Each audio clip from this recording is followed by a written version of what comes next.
Aplikasi sistem mudah alih e-kos larang warga asing beli minyak masak bersubsidi. Kira kerajaan ada jugalah inisiatif untuk buat sesuatu larang warga asing beli minyak subsidi.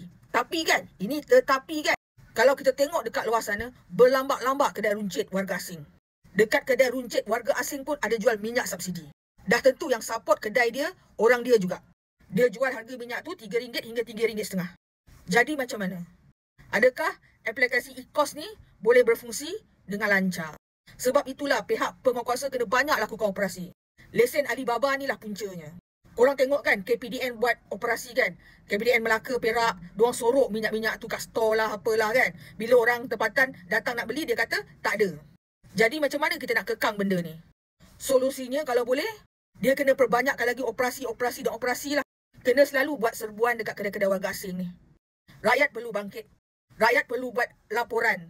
Jangan kita biarkan lagi diorang bermahajarela dekat negara kita. Kita mesti terus bersuara. Betul tak?